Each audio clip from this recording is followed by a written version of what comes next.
Bom dia, pastor, tudo bem? Bom dia, pastor Wagner. Com a graça de Deus, melhor do que mereço.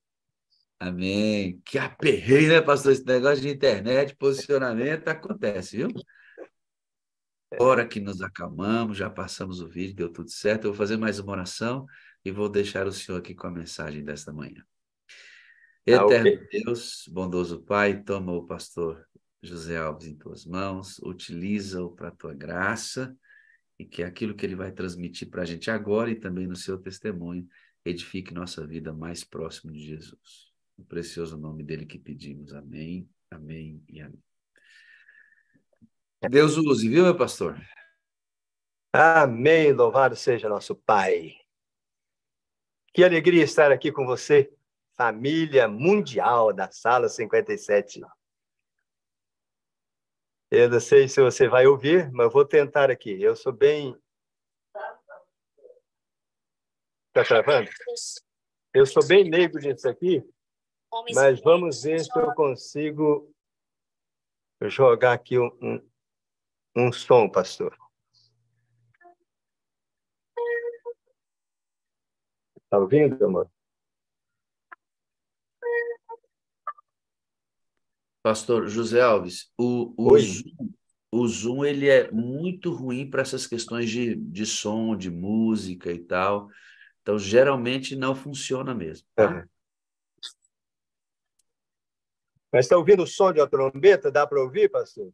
Não, não dá, pastor. O Zoom ele não funciona com áudio assim. Infelizmente, é uma dificuldade que nós temos, tá bom?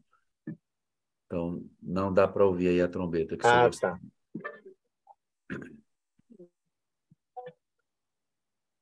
Ah, ok. É que eu tinha colocado o som de uma trombeta. Ah, a trombeta é um som muito gostoso de se ouvir, né? Como é gostoso ouvir o som de uma trombeta. Ah, hoje quase não existem trombetas. Na realidade, as trombetas modernas foram substituídas pelo trompete. A trombeta é um dos instrumentos mais antigos que há no mundo, você sabia? Ela foi idealizada por volta de 3.000 anos antes de Cristo. Ela começou a partir de um chifre de carneiro, ou de chifre de carneiro. Hoje usa-se também chifres de antílopes e outros, né? Eu tenho aqui um chofar. A trombeta antiga, ela se chama, né? Chofar, no hebraico. Isso aqui é um chofar original, um chifre de carneiro. É lógico, existem outros chofares maiores, né? Quando se faz de um chifre de antílope, por exemplo, ele é bem maior. Tá? Atrelado à guerra, também aos serviços religiosos da nação de Israel. Aqui no Brasil, nós temos também o chofar. Olha aqui, ó. Esse aqui é o chofar brasileiro. É. Lógico, aqui no Brasil ele se chama berrante e é usado mais pelo o boiadeiro, né? Para lidar com o gado. Mas é o mesmo chofar. E do berrante dá para se tirar também o som característico do chofar, né? Que o berrante, o som dele seria mais ou menos assim.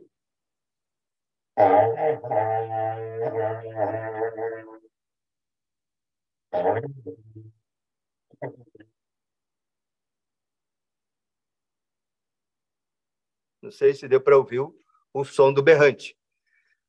Mas também se tira o som do chofar. O som do chofar seria mais ou menos isso aqui.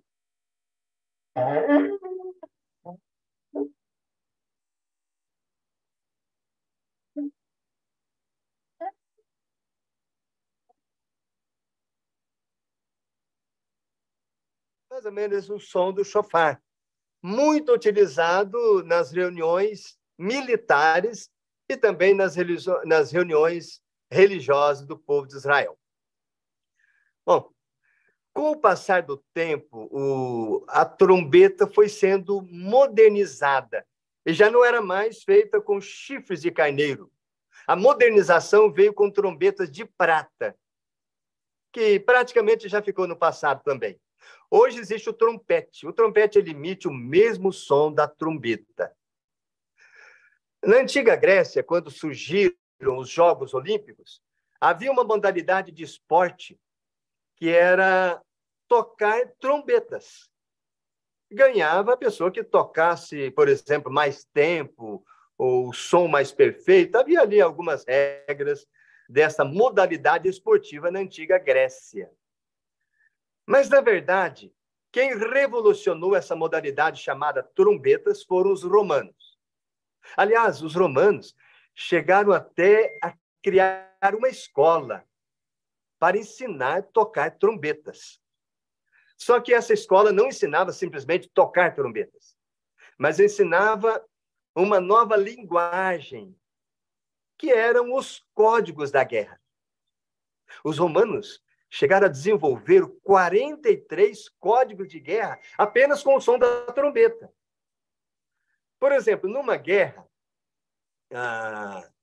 o comandante precisava passar informações ao exército, e ele o fazia através dos toques, ou do toque da trombeta. E os soldados sabiam pelo toque se era hora de parar, era hora de avançar, hora de recuar, debandar. Então, tudo era feito através da trombeta.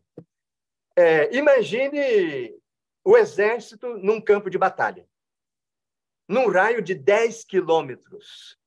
Não dava para passar o comando aos gritos, né? O comandante não podia gritar ali à distância, havia uma série de obstáculos. Daí a necessidade de tocar a trombeta. Então, havia os toques específicos para cada atitude, para cada ação que o soldado devia tomar. Agora, gente, o problema acontecia quando o soldado não conhecia o som, ou se o som era dado de forma errada. A história relata que o exército romano perdeu algumas guerras simplesmente porque algum soldado deu um toque errado na trombeta. Se um soldado tocasse errado, pessoas podiam perder a vida, e ele pagava com a sua própria vida o seu erro. Portanto, era um trabalho que não admitia erro. Se um soldado desse o toque errado, pessoas morriam por causa do seu erro, e ele seria também penalizado por isso. Tá? Agora, gente, é interessante que a Bíblia fala muito de trombetas. Os soldados de Israel, quando iam guerrear, eles usavam as trombetas. Não tanto quanto os romanos, mas usavam a trombeta também. A Bíblia apresenta a seguinte ideia: há uma guerra em curso, a guerra do bem contra o mal. Todos nós somos soldados e todos temos trombetas. Ao que é comparada a trombeta na Bíblia? A trombeta é comparada à mensagem da palavra de Deus que temos que passar adiante. Há um pensamento do apóstolo Paulo muito interessante, e eu agora convido você para abrir a sua Bíblia. 1 Coríntios, capítulo 14, versículo 8. Primeira carta de Paulo aos Coríntios, capítulo 14, versículo 8. Paulo faz aqui uma pergunta. Pois também, se a trombeta der som incerto, quem se preparará para a batalha? Como saber se é hora de guerrear? Como saber se é hora de mudar de estratégia? E nessa ideia, ele nos coloca como sendo soldados de Cristo. E devemos dar ao mundo a mensagem correta, que é a mensagem de salvação. Há um outro texto, o segundo texto que eu quero ler, é do profeta Ezequiel. Ezequiel, capítulo 33. Ezequiel 33, versículos de 1 a 3.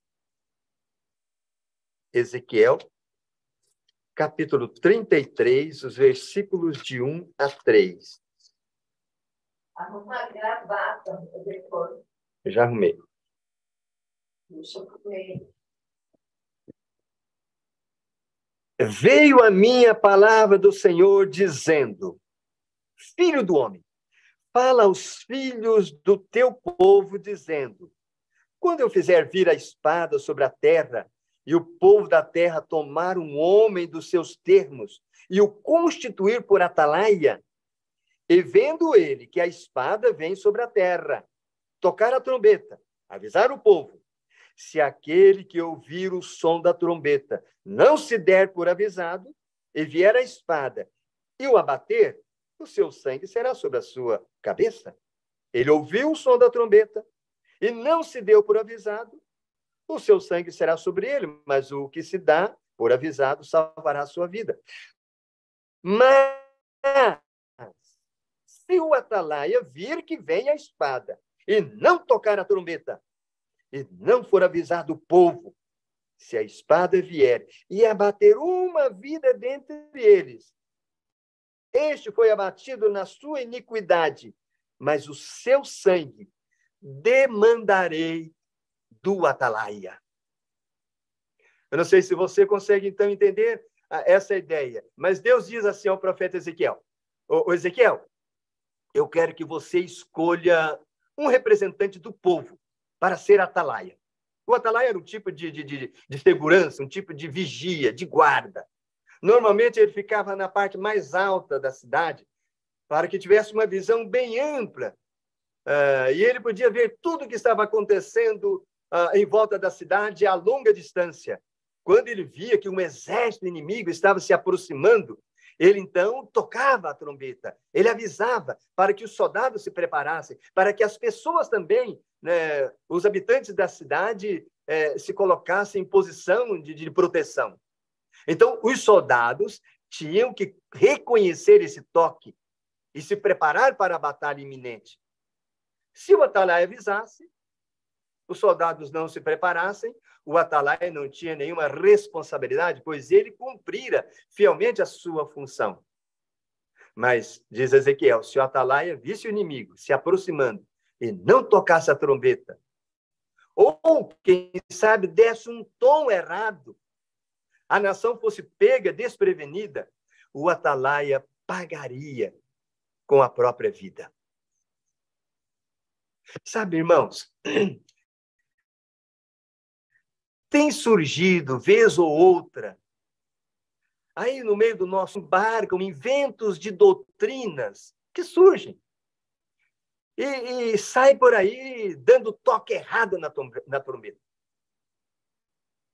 Questionam a natureza eterna de Jesus, colocam dúvidas sobre o Espírito Santo. Eles, João, lá no Apocalipse, viu o trono de Deus, viu o trono do Cordeiro e não viu o trono do Espírito Santo. Logo, já conclui, o Espírito Santo não existe. E aí vem tantas teorias que têm surgido, né? Isso é muito sério, meus amados. Isso é brincar com fogo. Note que a Bíblia diz que o pecado contra o Espírito Santo é o único que não tem perdão. A Bíblia é clara em dizer isso. Se peca contra o filho, tem perdão. Se peca contra o pai, tem perdão. Mas se peca contra o Espírito Santo, não tem perdão. Isso pela função, pelo trabalho do Espírito Santo na nossa vida. Esses irmãos esquecem a revelação bíblica. E a Bíblia diz que o trono do Espírito Santo é o quê? É aonde? Está onde? Está aqui. É o meu coração. É o seu coração. Nós somos, queridos, templos do Espírito Santo, habitação do Espírito Santo. E também comparando Apocalipse 22:1 com Isaías 44:3, o Espírito Santo é a água que procede do trono de Deus. Esses irmãos estão dando um toque errado na trombeta e serão responsabilizados por isso. Irmãos, isso é tão interessante porque a Bíblia diz que nós somos atalaias. Eu e você somos os atalaias modernos. Nós temos que avisar as pessoas de que o inimigo está se aproximando com muita ira, pois pouco tempo lhe resta. O mal está tentando triunfar e destruir o maior número possível de seres humanos. E Deus nos confiou a tarefa solene de tocar a trombeta, avisar as nações que há uma solução para os problemas do mundo. A Bíblia tem a estratégia para esta guerra, para enfrentar esse arqui-inimigo. Temos que passar urgentemente essa estratégia. E quando nós fazemos isto, meus amados, nós estamos tocando a trombeta. Deus nos chamou para tocar a trombeta e avisar as pessoas. Se elas não mudarem, elas serão destruídas, cairão nas mãos do inimigo, estarão perdidas. Deus confiou a nós, meus amados, essa importante tarefa. E para fazer isso, a igreja precisa estar unida, coesa. A igreja precisa dar o mesmo tom. Não pode desafinar aqui.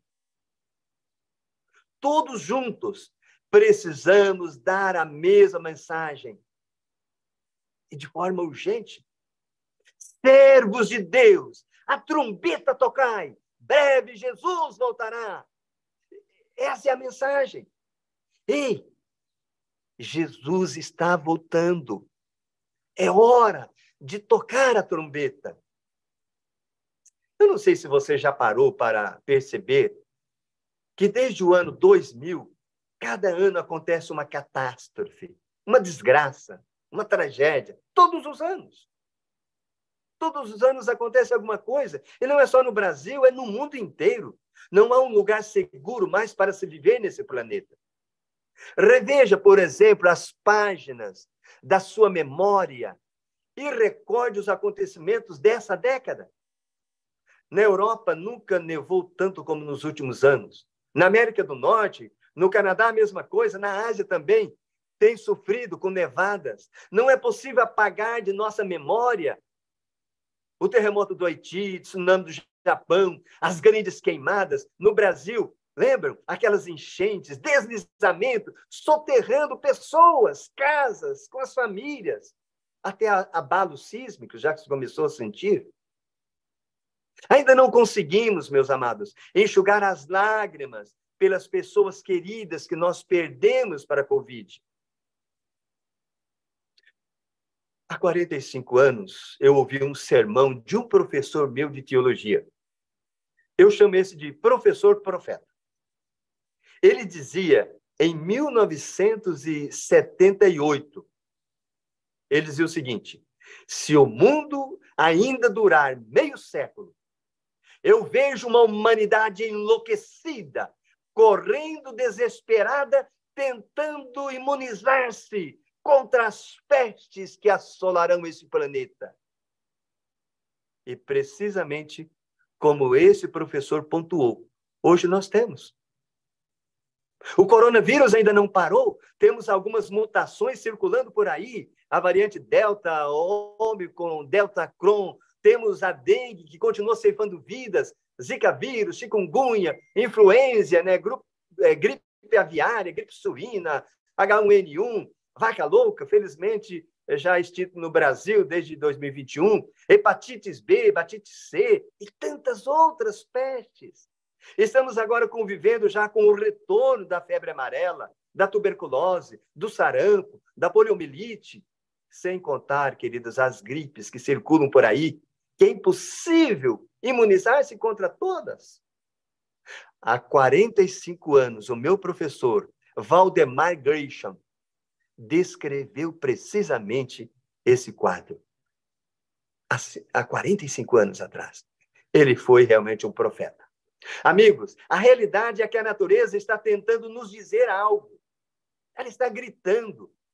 As pedras estão clamando. A natureza está tocando a trombeta dizendo: Jesus está voltando. Através dos acontecimentos naturais, Deus está nos dizendo: ei, acorda, acorda, acorda. Você não é eterno. Você precisa mudar de vida, porque Jesus está voltando. Sabe, irmãos queridos, Deus está nos despertando para fazermos a diferença no mundo. E temos que tocar a trombeta agora. E temos que dar, queridos, o sonido certo. Sabe, ao estudar a Bíblia, eu percebo que nesses últimos dias, Satanás, ele mudou de estratégia. Ele não não procura agora simplesmente nos tentar para que caiamos num pecado terrível, né? Adultério, assassinato, ou coisa do gênero. Não! Na atualidade, Satanás tem agido diferente. Tudo que o inimigo tem feito é tentar nos manter ocupados. Ocupados. Satanás diz, ei, você tem que entrar no mercado de trabalho, você tem que ter títulos e títulos, pós-mestrado, doutorado. Não que seja errado fazer isso, né? Mas hoje as pessoas, irmãos, sabem de tudo um pouquinho. Mas quando se pergunta algo da Bíblia, há um analfabetismo sem precedentes na história da igreja. E eu fico me perguntando, onde estão nossos valores? Onde estão nossos princípios? Qual é, no momento, a nossa prioridade? Qual que é a minha prioridade? Sabe, meus amados, sou adventista há 60 anos. E vejo que nos perdemos um pouco no caminho. Perdemos o rumo. Estamos perdendo o foco. Jesus está às portas. E qual é a minha preocupação? Eu preciso comprar uma casa, eu preciso comprar um carro novo, eu preciso viajar, eu preciso disso, eu preciso daquilo, e assim vai. E enquanto eu estou ocupado com as minhas vontades, com os meus desejos, com os meus caprichos, pessoas estão morrendo sem conhecer a Jesus.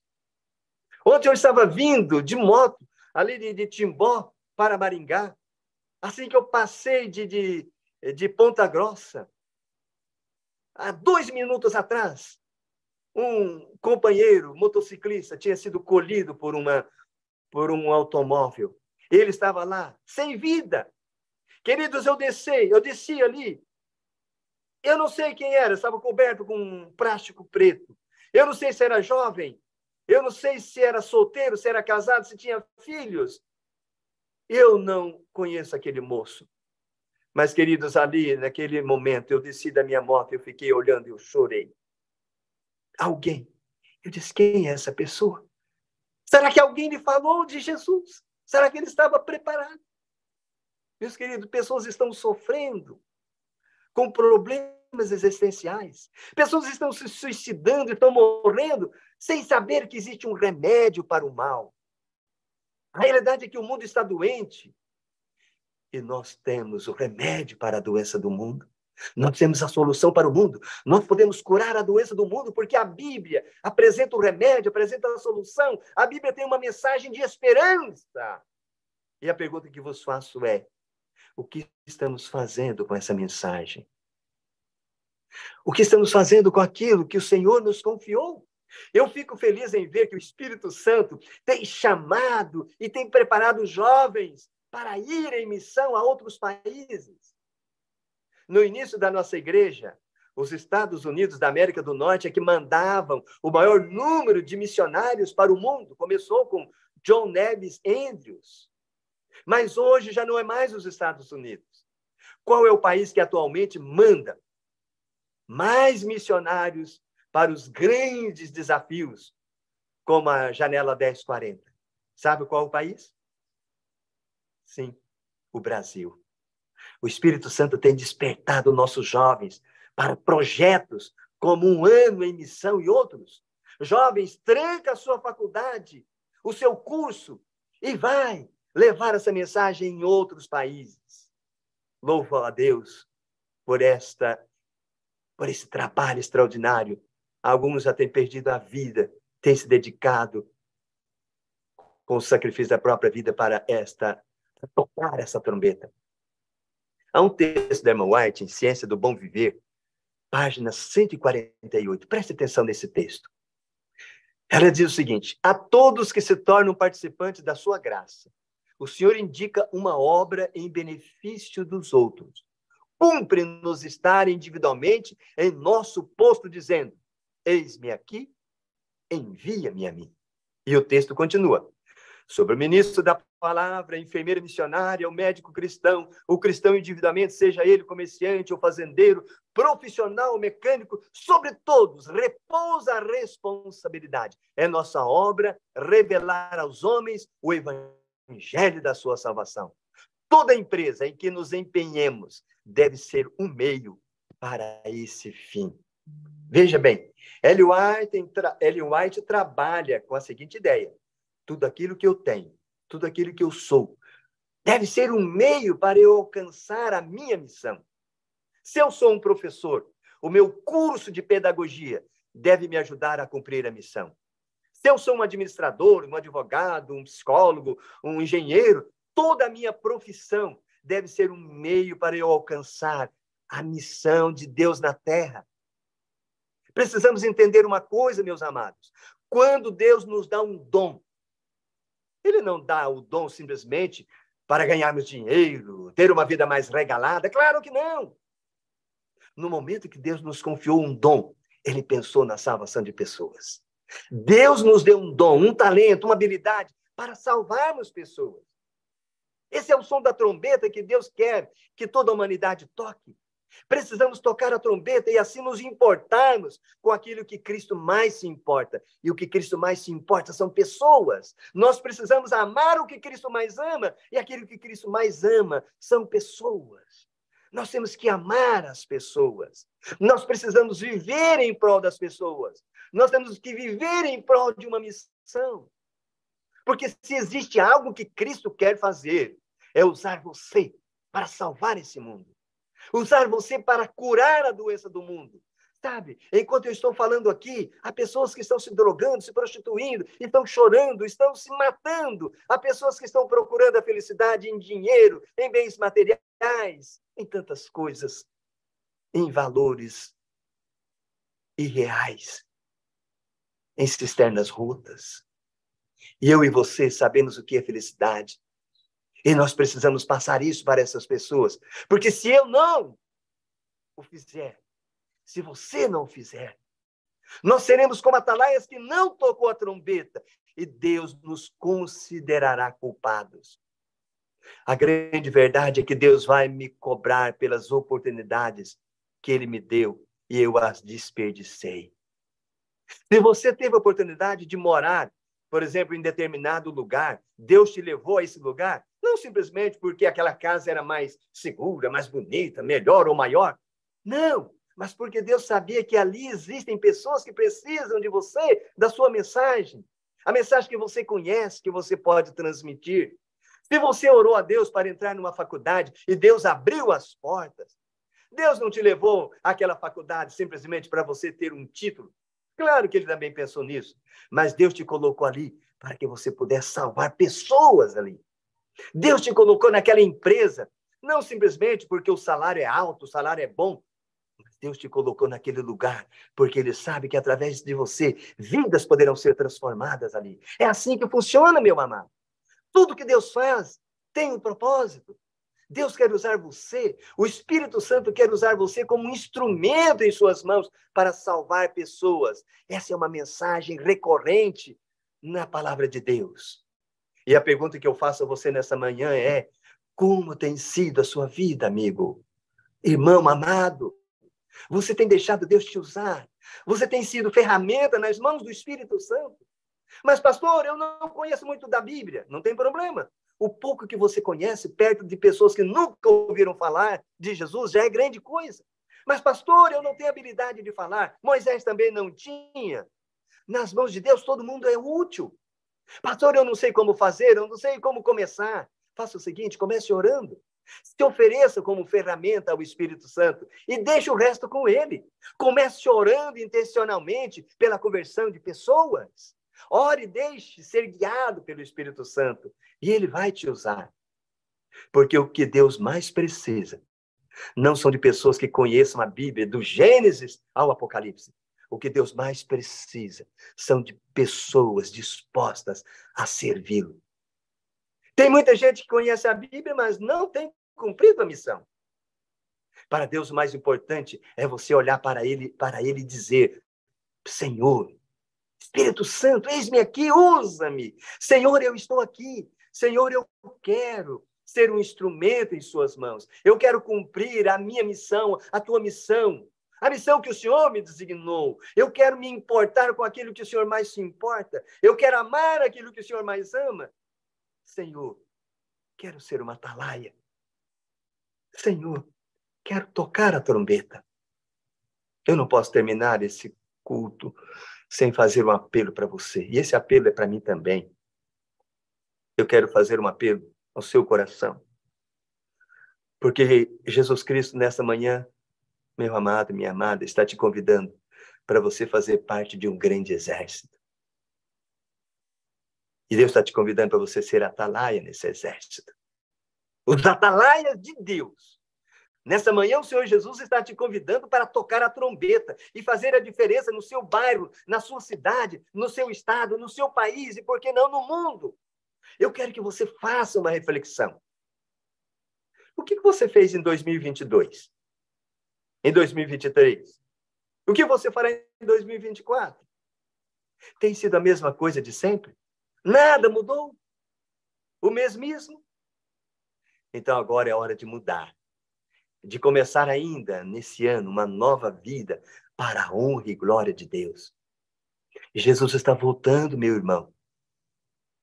A natureza, de forma gritante, está dando esse aviso.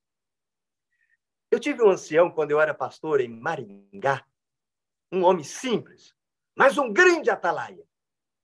Fui convidado para fazer o culto fúnebre desse ancião, há alguns anos atrás. Eu não era mais pastor daquele distrito, mas fui lá fazer o culto fúnebre. Tinha aproximadamente umas 1000 pessoas no velório. E eu fiz uma pergunta. Quantos aqui são filhos espirituais do irmão Valdir? Meus queridos, umas 700 pessoas, das 1000 pessoas ali presentes, umas 700 pessoas levantaram as mãos espirituais daquele homem. Um homem simples, semi-analfabeto, mas um grande atalaia, um grande atalaia. E ali, queridos, estavam 4 pessoas no velório, 4 pessoas cujas fichas batismais ele já havia preenchido e ainda não tinham sido batizadas. Aquele ancião, mesmo sendo consumido por um câncer maligno, não parou de tocar a trombeta. E no seu velório, 4 pessoas levantaram as mãos. Ele nos deu estudos bíblicos. Nós vamos batizar. Ele não ia assistir aquele batismo, porque descansava em Cristo Jesus. Um homem que tocou a trombeta até na hora da morte. Meus amados, vamos tocar a trombeta. Ei, minha gente, vamos tocar a trombeta. Vamos tocar a trombeta de madrugada, dedicando as primeiras horas do dia ao Senhor, buscando o batismo do Espírito Santo aqui. Venha, todos os dias, não falte. Venha buscar intimidade com o Espírito Santo. Vamos tocar a trombeta da oração intercessora. Vamos tocar a trombeta participando de todas as estratégias missionárias da igreja. Minhas últimas palavras nesta manhã. Atalaias de Deus. Toquemos a trombeta. Toquemos a trombeta. Amém.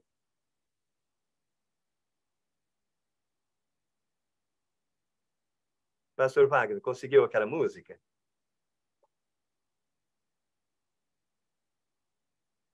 Pastor, aquela música a gente não pode tocar, porque ela tem direitos autorais. Mas eu vou colocar a música falando sobre a volta de Jesus. Breve Jesus voltará, que tem uma pegada dessa aí do toque de trombeta, tá bom?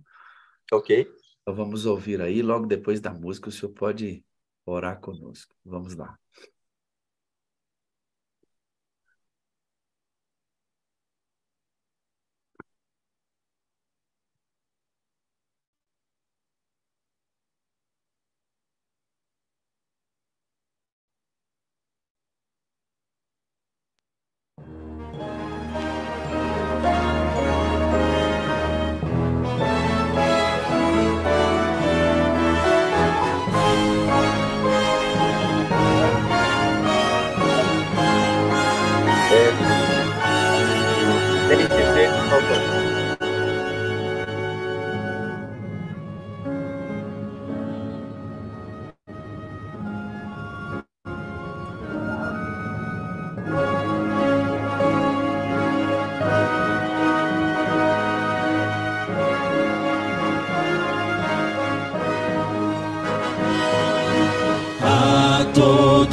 mensagem levai, breve Jesus voltará.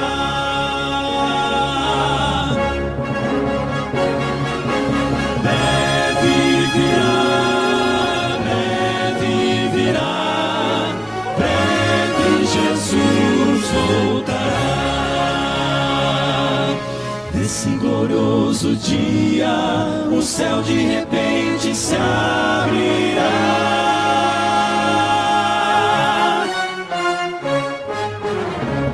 Dentro de pouco tempo, aquele que há de vir virá. E não tardará.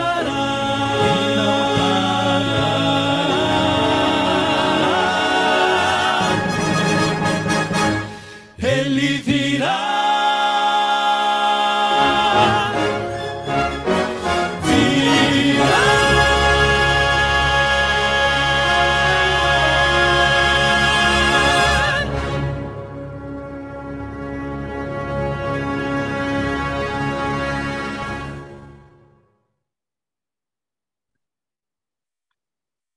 Grande Deus, soberano Papai Celestial, muito obrigado, Pai, pelo amor extraordinário que moveu o vosso coração a enviar Jesus Cristo a esse mundo. E Jesus veio trilhar nossos caminhos, tomou nossas dores. Muito obrigado, Pai, por esta dádiva. Amigo e irmão, Salvador eterno Jesus Cristo. Muito obrigado, Pai, pelo sacrifício, pelo amor demonstrado na cruz do Calvário. Obrigado porque o Senhor não nos deixou órfãos. O Senhor foi ao Pai, voltou ao céu, para dar continuidade ao processo salvífico da humanidade. E enviou o Espírito Santo, Deus Consolador. Ó amigo Espírito Santo, o Senhor que nos guia em toda a verdade, o Senhor que nos orienta, o Senhor que nos capacita para o desenvolvimento da missão. Nós o amamos, Pai, e nos colocamos nesta manhã nas mãos do Senhor como ferramentas. Queremos ser atalaias, Pai.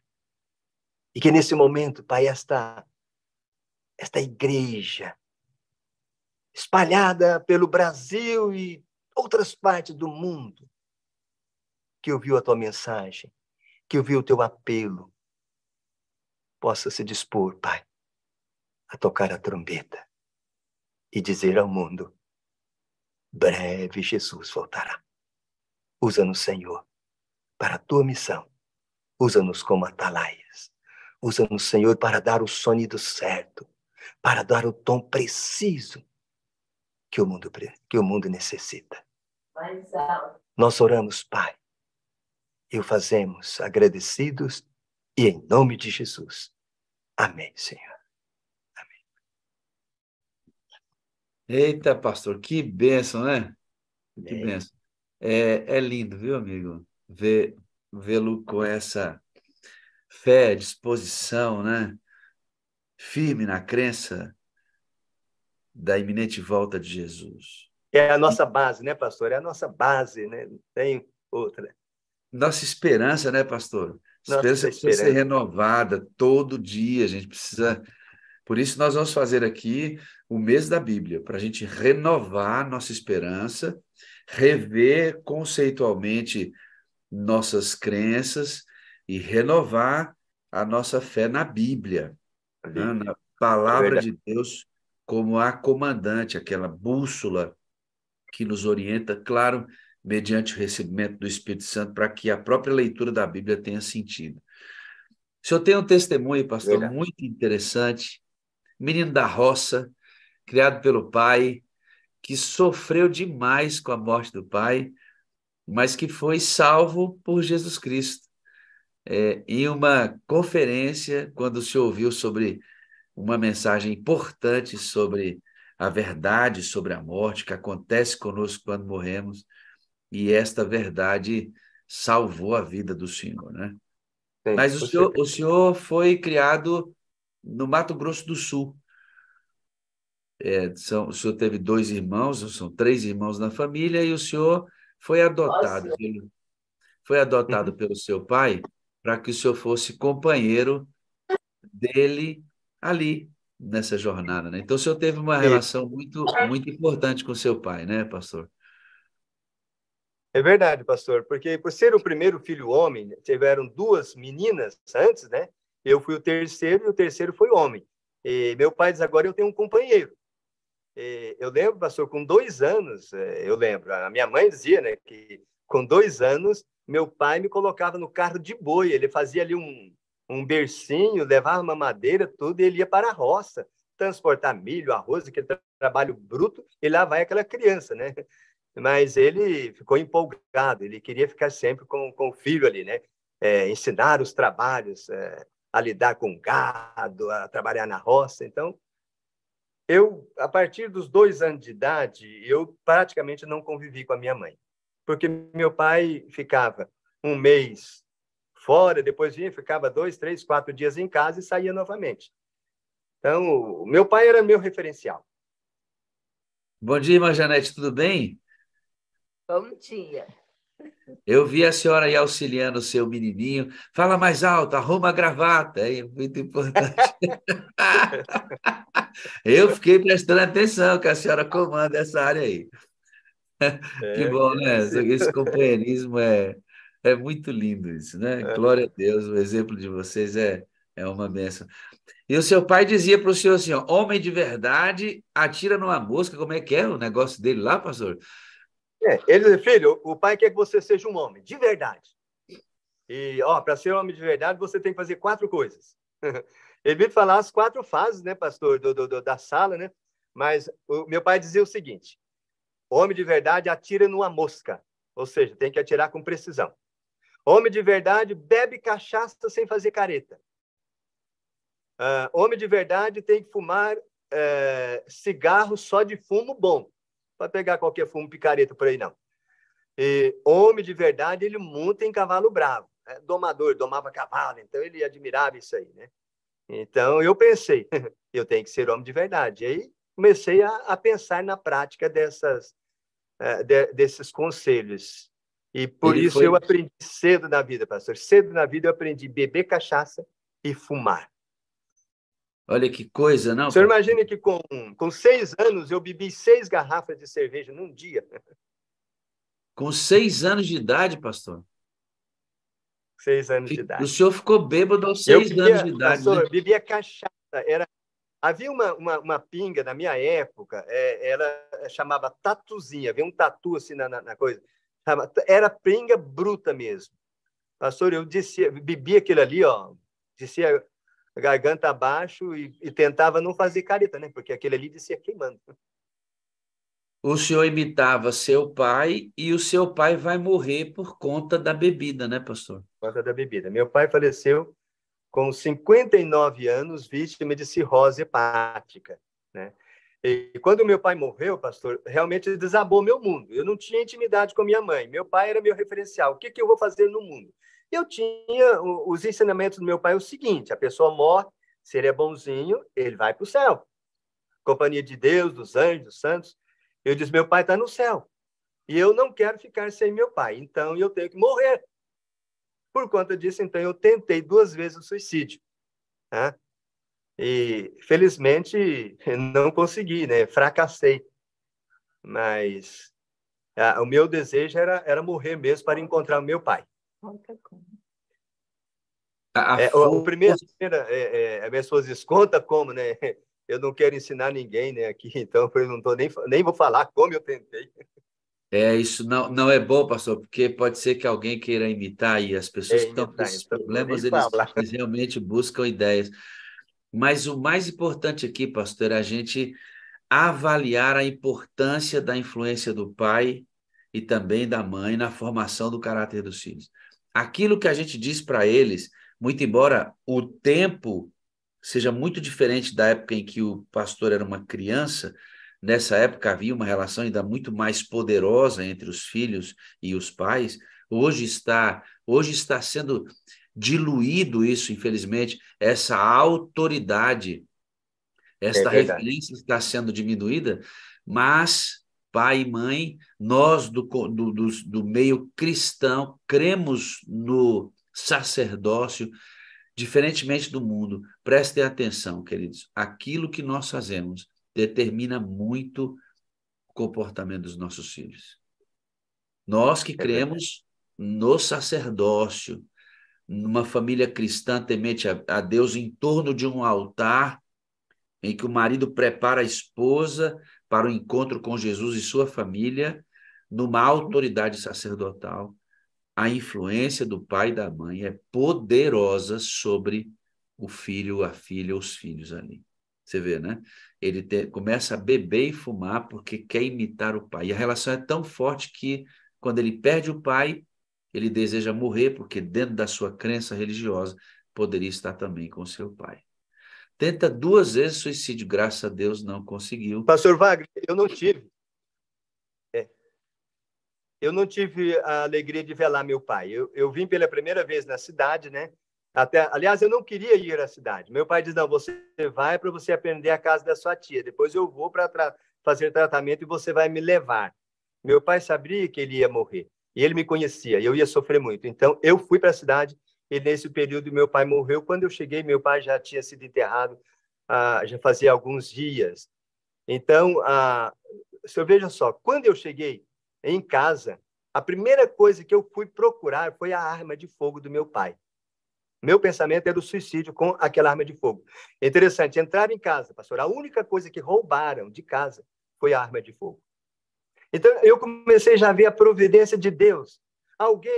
Esse foi um ladrão bem-aventurado, porque se ele não roubasse a arma de fogo, provavelmente se consolidava o suicídio, né? Esse foi um bom Então, ladrão, pastor. Esse esse foi um foi o bom bom. ladrão. Roubou o que precisava, né, pastor? Graças a... Ô, papai do céu é bom. O pastor, é, ele conhece a verdade e, por começar a seguir crentes, teve que ser adotado e o senhor começou a ser cuidado por um outro parente, né, pastor? Muito católico, muito católica, e não aceitou que o pastor ouvisse as histórias dos crentes. E o senhor foi expulso de casa por causa disso, pastor? Na verdade, foi a minha própria avó. A minha avó diz: meu filho, você vai ficar comigo até que arrumemos uma família para te adotar. E minha avó não queria ficar com ninguém. Ela disse: não, eu vou arrumar. Ela já tinha arrumado para alguns, todos os meus irmãos já tinham encontrado famílias que os adotaram. Eu estava ali ainda à espera de uma família que me adotasse. Minha avó diz: vai ficando por aqui. Então, foi nessa ocasião que eu comecei a assistir às conferências do comportor, ele chamava de professor Diomar Pereira dos Santos. E eu gostei muito daquelas conferências. Era no salão, ele alugou o salão do meu tio. Meu tio não queria saber nada, ele não gostava de crente, alugou muito caro o salão e o pastor pagou. A minha avó, um dia, né, falou assim, me chamou e disse: você está assistindo às reuniões de crente do Padre? Não é para ir. Nós já temos a nossa religião e não é. Você está proibido. Mas eu fiquei quieto, não questionei, mas continuei assistindo. E um dia eu estava jogando bola bem de tardezinha com meus primos, e ela veio um tom ríspido e mandou que os primos fossem para casa. Vai embora, tomar banho. E você, vem cá, precisamos conversar. Ela no portão e eu na rua. Ela diz: escuta, você continua indo nas reuniões de crente do compadre Hilário? Sim, vó. Mas eu falei para você não ir. Vai em casa, entra ali, ajoelha diante da santa, pede perdão, porque os crentes é uma religião do diabo, eles não gostam de Nossa Senhora. Então é um povo do diabo, você pecou, vai lá pedir perdão. Eu disse: vó, isso não é bem assim, não. O professor diz que santo, vó, não é de verdade, eles não falam, eles não ouvem, eles não andam, e aqueles que ajoelham, que vai ficar igual eles, eu não quero ficar, então eu não vou, não. Ela está vendo? Os crentes já te enfeitiçaram. Ou você entra ali e vai pedir perdão para a santa, ou você não entra mais nessa casa. Eu disse: não vou ajoelhar diante de santo, vó. Então você não entra aqui. E eu vi que a minha avó estava séria mesmo. Eu tentei brincar com ela, entrar, ela empurrou o portão e disse, aqui você não entra, você não tem mais casa. Vai procurar os crentes. Aqui você não entra. Estava já quase noite, eu saí. Rua Oscar Guimarães, de cidade de Três Lagoas, com 8 anos de idade, chinelinho de dedo, havaiano, prendido com arame assim, que escapava toda hora, sem saber para onde ir, né? Sem saber para onde ir, porque a minha avó não aceitou. E todos os meus tios viraram as costas, pastor. Eu tinha um tio que falou assim, meu filho, o tio não pode te ajudar, mas eu vou cortar cabelo de graça para você. O dia que eu cheguei lá e disse, olha, você tem dinheiro? Diz, não, o senhor corta de graça, não vou cortar mais. Você traiu a sua família, você traiu a sua avó e toda a sua família, você mudou de religião, portanto, você não vai mais, eu não vou cortar cabelo. E todos os meus tios, eles passavam, tinha um tio que tinha carro, poucas pessoas tinham carro. Ele tinha um Fordzinho antigo, Chimbica, que a gente chamava, né? Um dia ele quase passou por cima de mim, ele não cumprimentava, ninguém me olhava, ninguém me cumprimentava. Então, me excluíram da família materna, né? Da parte da minha mãe. Eu tinha 8 anos de idade. 8 anos de idade. Aí, pastor, eu falei assim, bom, minha avó não quis em casa. A minha tia, que me recebeu aquele dia que eu saí da casa da minha avó, disse, olha, seu tio já adotou sua irmã mais velha. Ele não quer mais ninguém. Então, você não pode ficar aqui. Posa aqui, dorme aqui, e amanhã a gente vai ver o que faz com você. Eu pensei, eu não tenho lugar nesse mundo. Meu pai vai ficar feliz comigo lá. Eu vou, então, me matar, eu vou suicidar. E a terceira vez eu pensei, né? Eu vou pular debaixo de um caminhão e morro enquanto eu vou encontrar meu pai. Marquei o dia, pastor. Marquei o dia, vai ser amanhã. Amanhã, cedo, eu levanto de madrugada, bem cedinho, vou ficar esperando o caminhão. Mas eu assisti, falei, eu vou assistir a última reunião do professor. E aquela reunião mudou toda a minha vida. Naquele dia, uma nova perspectiva de vida, né? Quando terminou a reunião, que seria a minha última reunião, no dia seguinte eu iria suicidar, o pastor anuncia a pregação da noite seguinte. Gente, amanhã vocês não podem faltar, hein? O tema de amanhã é muito importante. Ninguém falte, porque amanhã o tema será Onde estão os mortos? Quando ele falou aquilo, eu fui inundado de uma alegria, dizer, Eureka, meu Deus! Esse pastor estuda a Bíblia, ele deve ter intimidade com Deus aí, ele sabe tudo, ele sabe onde estão os mortos, ele sabe o endereço do meu pai.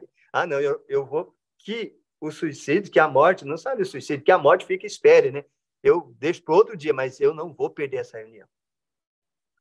E no dia seguinte eu fui a primeira pessoa que chegou no salão, o salão estava fechado e eu lá na frente, esperando.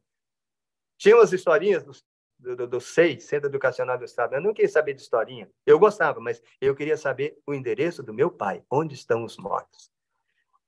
E aí eu assisti a primeira conferência sobre a mortalidade da alma. Eu fico pensando, pastor Wagner, hoje eu sou um pastor, e uma criança de 8 anos, um assunto até complexo, mas eu entendi aquele assunto tão bem como eu sei o assunto hoje.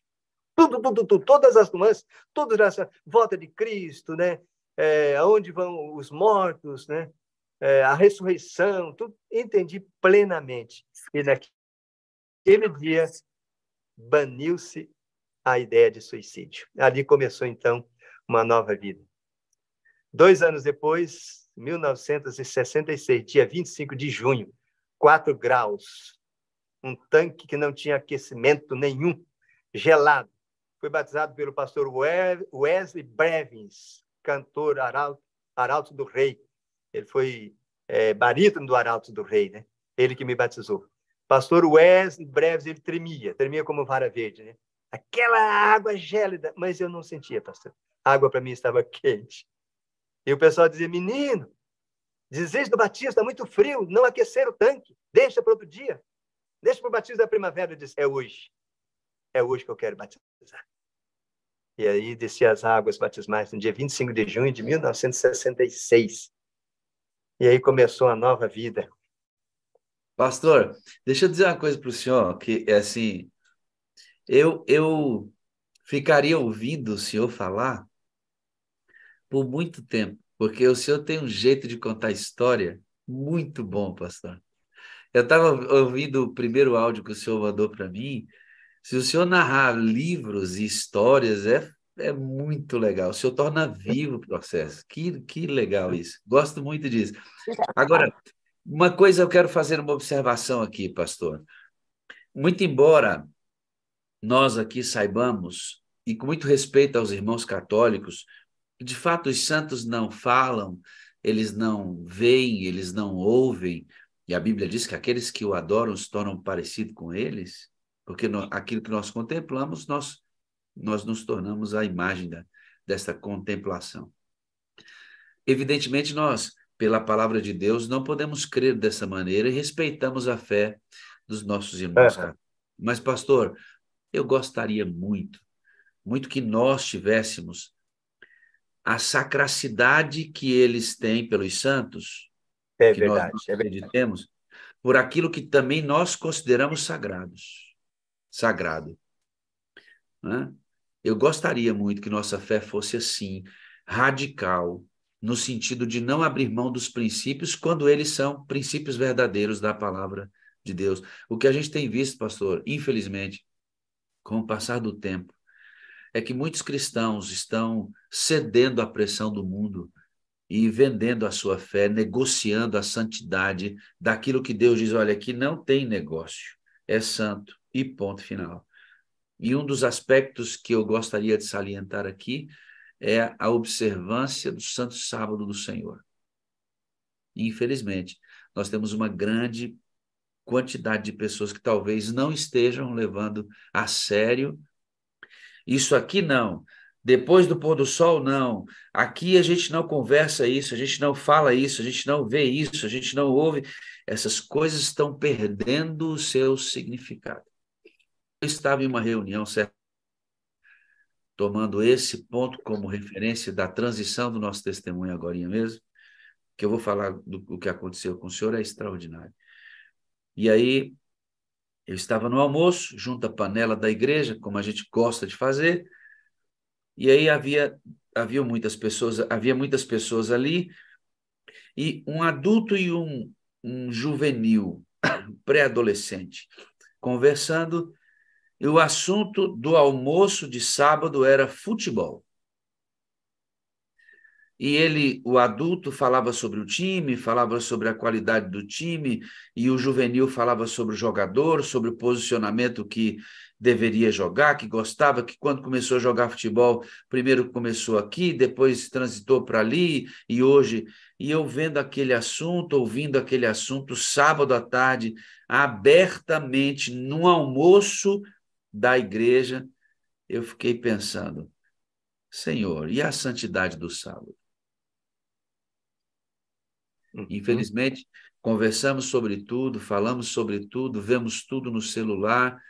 Parece que o sábado perdeu sua santidade. Seria muito bom, irmãos, muito bom que nós, adventistas do sétimo dia, que cremos no sábado, guardássemos o sábado com a seriedade como esses irmãos católicos adoram a imagem. É verdade. Seria muito bom. Parabéns. Pastor, eu tenho uma gratidão muito grande pela Igreja Católica, porque eu fui um católico praticante. Só para você ter uma ideia, eu rezava a missa em latim. Todo em latim eu sabia a missa. Eu brincava eu colocava um lençol assim, eu era o padre, e as crianças sentavam e eu rezava a missa toda em latim. Eu ia à igreja quando eu vim para a cidade, e quando eu comecei, o pastor falou sobre o sábado, eu procurei 3 padres da minha paróquia. Primeiro foi o padre Jair, um padre brasileiro. Aliás, o padre Chiquinho. Aí o padre Chiquinho, ele foi meio assim, não, isso aí é coisa que é de judeu e papapá. Aí eu falei com o padre Jair, padre brasileiro. O padre Jair disse, olha, existe sim, questão do sábado, né? Mas você é muito novo para entender essas coisas. Quando você crescer, você vai entender. Aí eu procurei o 3º padre, padre João Thomas. Esse padre João Thomas sentou, quando eu comecei a falar, ele sentou, me pediu que eu sentasse e diz o seguinte, filho, se você for seguir a Bíblia, você tem que guardar o sábado. Agora, o catecismo manda guardar o domingo. Falei, qual dos dois eu tenho que seguir? Padre João? Ele olhou, me abraçou e disse, siga a Bíblia, é a palavra de Deus. Aí eles, olha, existe uma igreja que guarda o sábado. Eu não sei se tem aqui em Três Lagoas, mas existe uma igreja, um povo muito sério, guarda o sábado. Então, eu comecei a guardar o sábado com orientação de um padre, né, padre João Thomas. Ele era diretor da escola que futuramente eu vinha a estudar. Todo pastor tem uma história por trás da carinha que você recebe na sua igreja. Você está lá com o seu pastor, ele cuida de você durante 4 anos, 3 anos, às vezes 5, troca o pastor. Aí a missão, a associação manda um novo pastor para cuidar de você. Aquele rostinho, aquela família tem uma história por trás e é muito importante. São vidas, pessoas sensíveis, né? De tempos em tempos a gente tira aqui um testemunho de um pastor para você conhecer um pouquinho a história. O pastor cresce, se converte ao adventismo, é batizado, casa com Janete, que está ali do lado, e formam um casal lindo, e eles vão para o ministério. O pastor ainda aspirante, porque você que não é adventista, todo pastor adventista, com raras as exceções, que são possíveis dentro do processo, tem o curso de teologia e estudam para serem pastores. E depois que se forma pastor, passam ainda, se formam em teologia, passam 4 anos no que nós chamamos de aspirantado, ou seja, são aspirantes, estão sendo avaliados para saber se realmente deverão ser pastores. 4 anos. A instituição avalia, a igreja local avalia, e depois dos 4 anos, em sendo aprovado, este pastor recebe a imposição das mãos e então é separado ao sagrado ministério. O pastor ainda era aspirante. E o senhor recebeu uma visita, pastor, na sua casa. Conta esse negócio da visita do cara que tentou matar o senhor, pastor. Como é que foi isso? Então, era um cidadão que a gente estava estudando com a esposa e a filha. E ele até era amigo, só que ele não queria saber de religião, ele era curioso. Eu ia lá, ele era representante de uma loja daqueles tratores Valmé. Eu ia lá na loja dele, ficava conversando, e ele fazia perguntas, aquelas perguntas assim, né?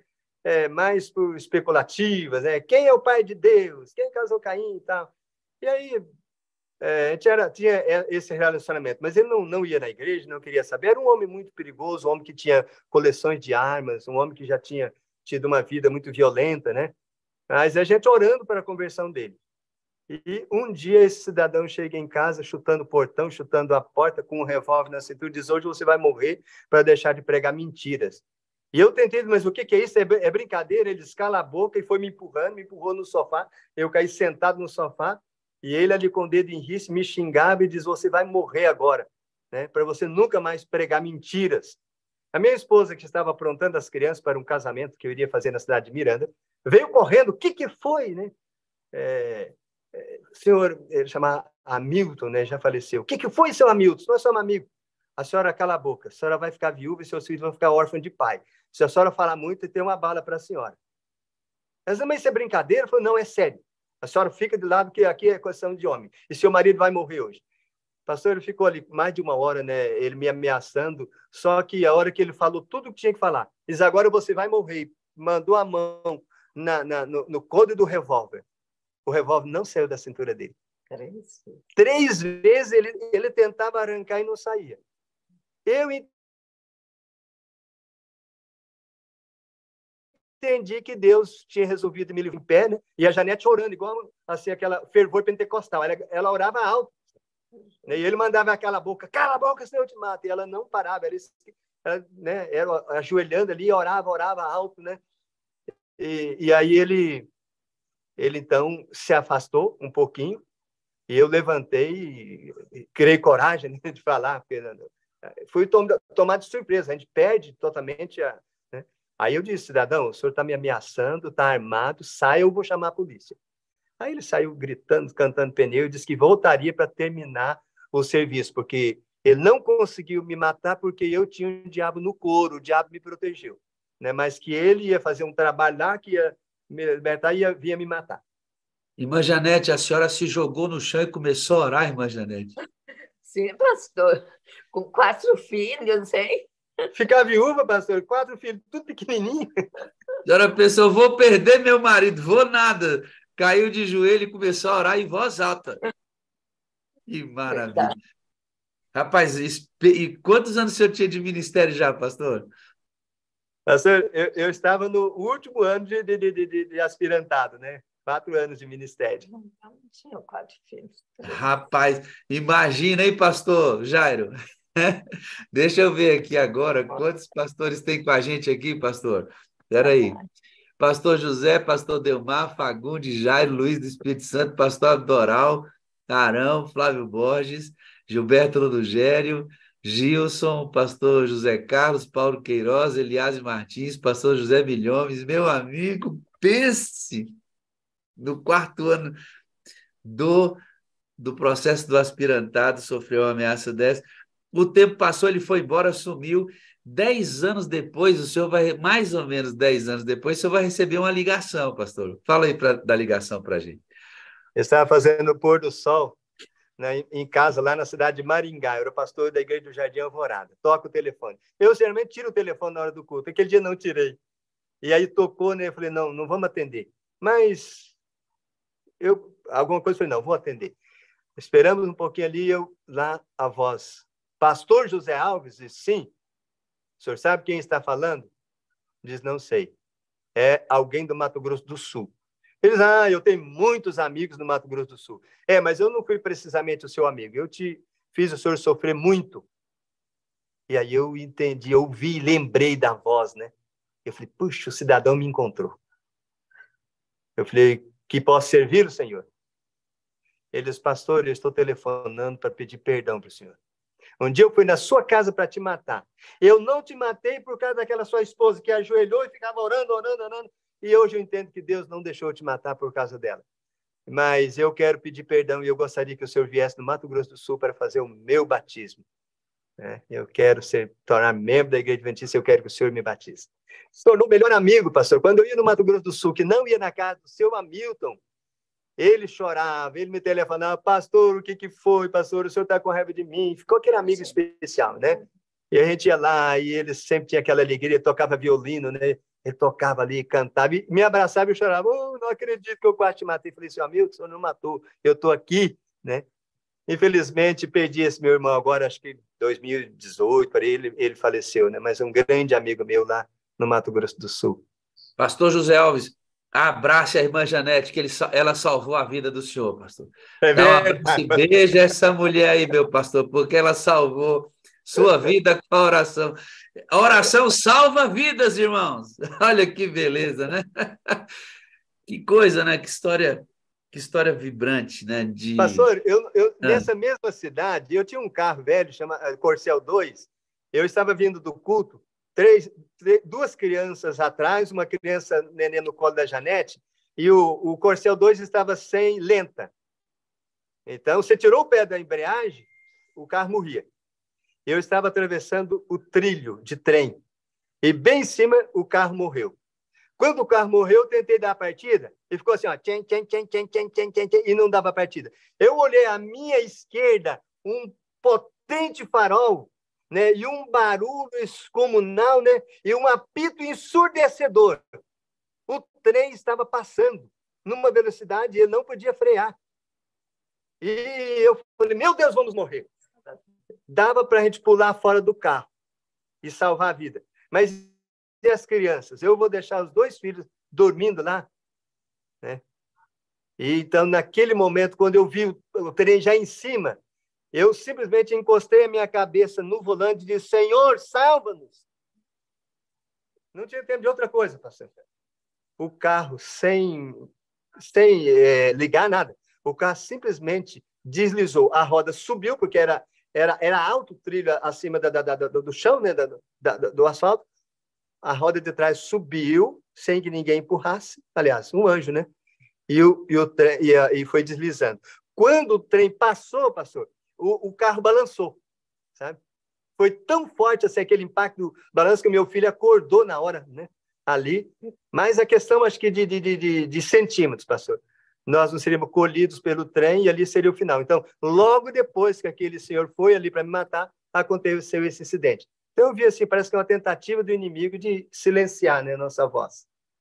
O senhor relatou outras ocasiões em que Deus literalmente salvou a vida do senhor, e aí o senhor tem uma noção que desde muito cedo o inimigo tentou interromper sua vida porque seria uma bênção para outras pessoas e graças a Deus ele não conseguiu. Agora, escutem uma coisa, queridos. Quando o pastor estava pensando na terceira vez em tirar a vida, porque ele queria encontrar o pai, uma mensagem mudou a perspectiva da vida. Quando ele descobriu o que acontece após a morte, aquilo mudou completamente os conceitos da cabeça do pastor. Ele teve um novo começo da vida pela compreensão de uma nova verdade. Isto é muito importante, aquilo que a gente compreende, porque os conceitos e a maneira como a gente pensa determina aquilo que a gente faz, né? Eu acredito muito assim, ó. Quer mudar a maneira de uma pessoa agir? Mude a maneira dela pensar. Cristo fez isso.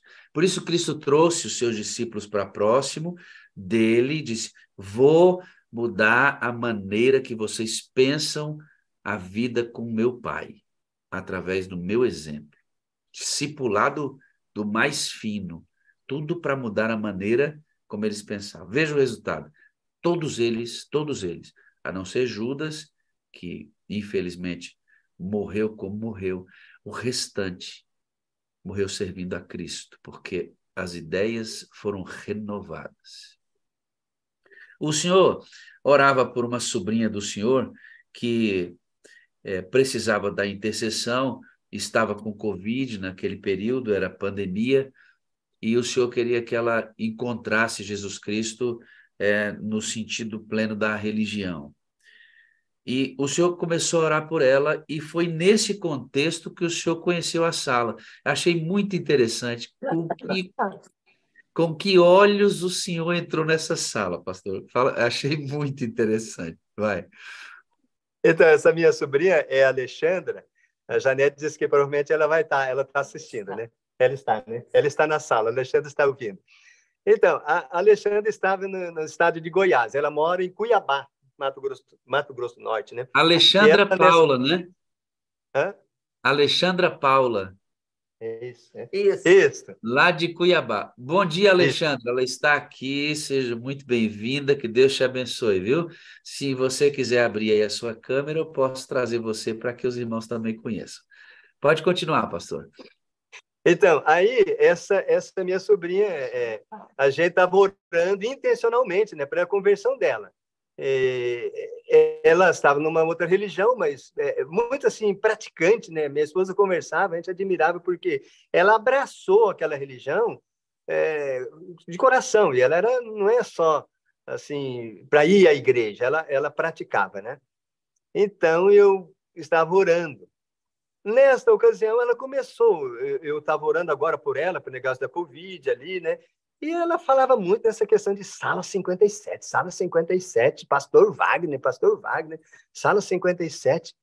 E eu pensei, puxa, eu estou orando, comecei a orar pela conversão da Alexandra, e o inimigo já colocou algum empecilho.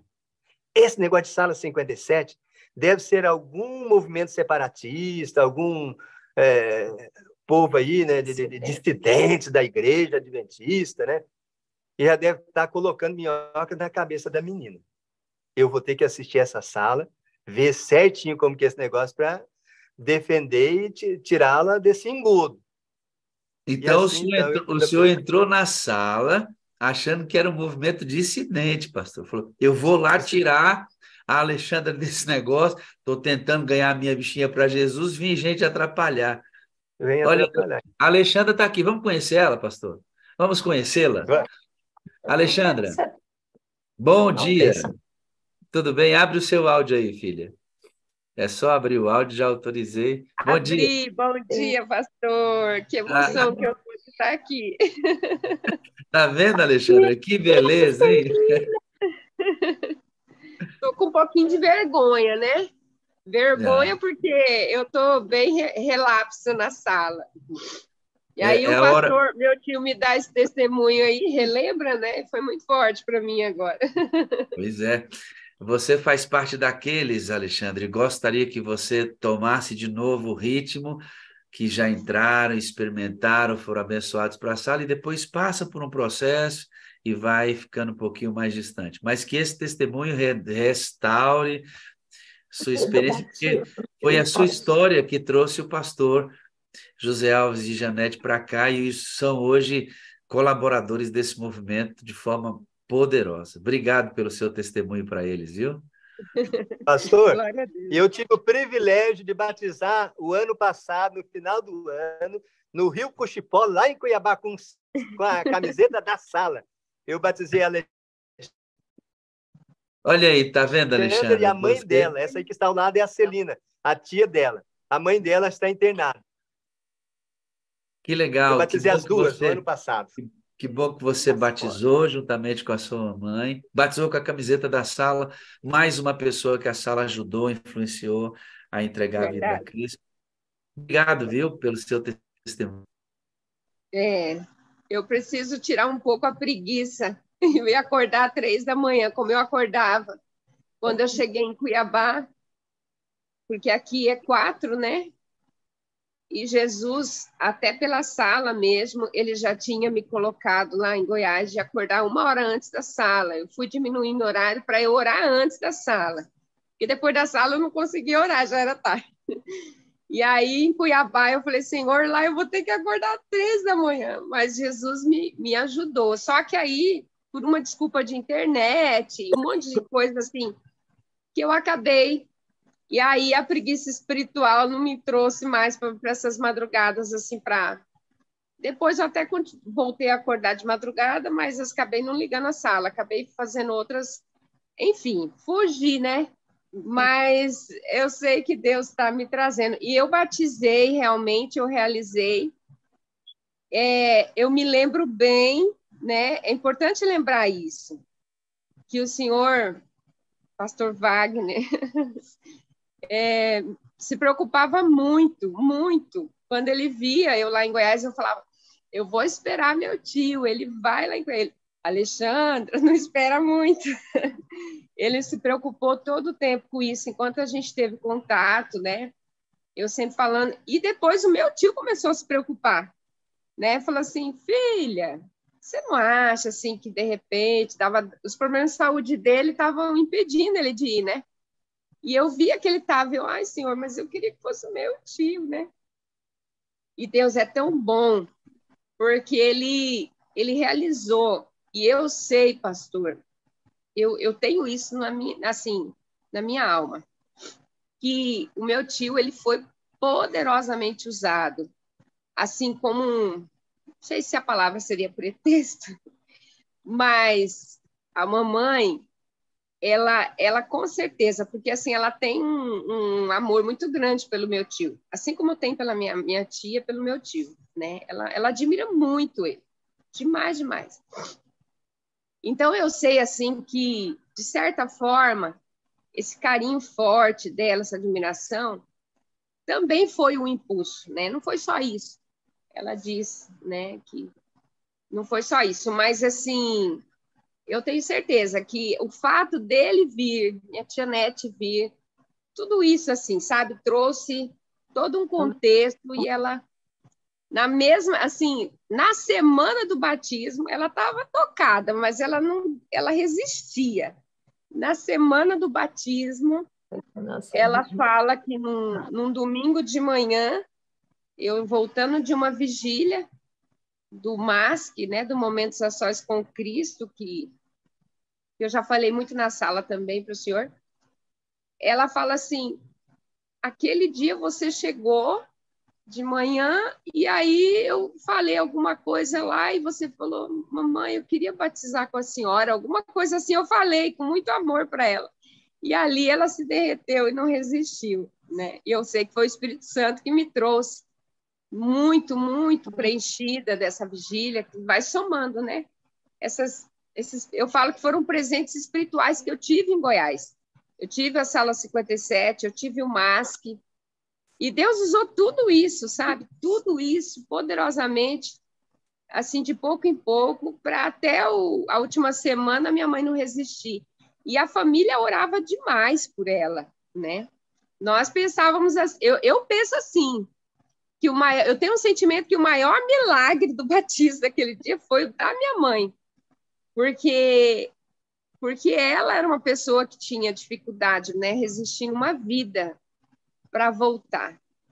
E hoje ela está realmente, eu até vou aproveitar para pedir oração. Sei que minha tia já pediu isso, meu tio, com certeza. Ela está numa UTI coronariana já desde o dia 25.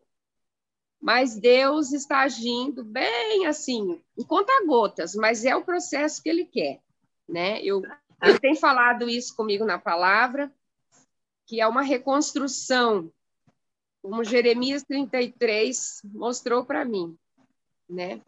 Vai ser uma reconstrução, vai ter restauração, cura, mas vai demorar um pouco, é lento, porque o problema é Como é que é o nominho dela? Joelita. Joelita. E o nome da titia ao lado? É a Celina, mãe da Aline. Oi, Celina. Que já conheceu a Sala também. E a minha avó está aqui, ó, a mãezinha de todos. Oi, vovó, tudo bem? Oi, como é que vai? Tá bom? Também. Que linda senhora, viu? 93 anos essa semana, junto com a minha tia Celina. Benção. Semana passada. Prazer conhecê-la. Alexandra, deixa eu dizer uma coisa para você, filhinha. Volte à madrugada. Volte à madrugada. Verdade. O desafio da sala não é acordar cedo, é dormir cedo, que é também o meu desafio. Obrigado pelo... É o problema que eu estou vivendo, é dormir cedo. Esse é o grande problema. Eu sei disso, só que deixa eu dizer uma coisa para você. É fundamental entregar as melhores horas do dia para Jesus, porque senão todas as outras ficam comprometidas. O que é mais importante, né? Então, busque isso. Vou falar com você, saber que você está firme. Vamos orar pela mamãe para dar tudo certo, o coraçãozinho dela reagir. Muito obrigado pela participação, tá bom? Obrigada, pastor. Que bom revê-lo. Eu vou aproveitar, pastor, já que a gente está falando, para o senhor entender também que não é assim um despropósito de não querer dormir cedo.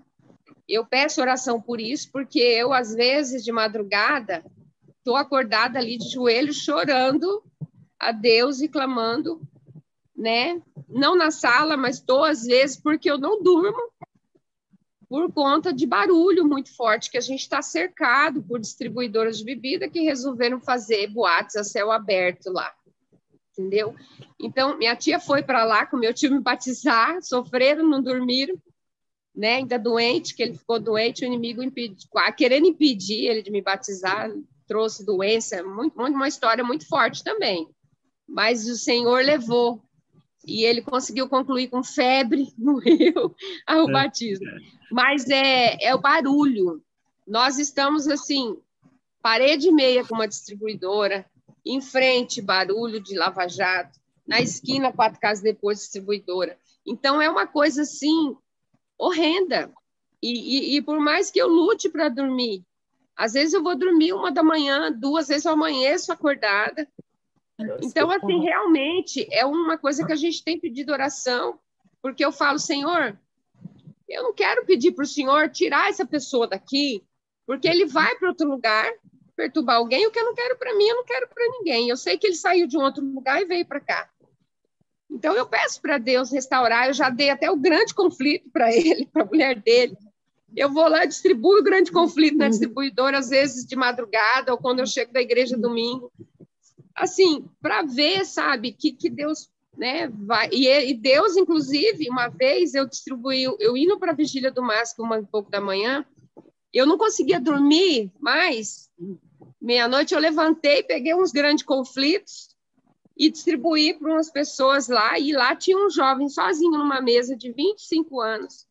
Quando eu entreguei, ele olhou para mim e falou, eu sou o ex-adventista. E hoje ele está na igreja, está até nas vigílias. Então, assim, Amém. Eu tenho orado a Deus. Eu preciso de muita oração por isso, para Deus agir, porque... Então, deixa eu orar por você agora, quer ver? Ó? Fecha o olhinho, para Deus te dar poder para você resistir a essas provas. Santo Deus. Amém. abençoar a Alexandra, essa família linda que está conosco aqui agora, sua mamãe que está internada numa UTI. Cubra-os de bênção e de graça.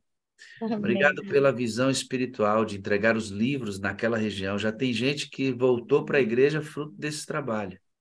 Louvado seja o teu nome pelo retorno da própria Alexandra, também pelo batismo da mãezinha, por ter dado ao pastor José Alves saúde suficiente para ir lá e selar o compromisso dela com Jesus. Amém. Continua dando a eles um dia excelente na tua presença. É no teu nome que pedimos e agradecemos. Amém.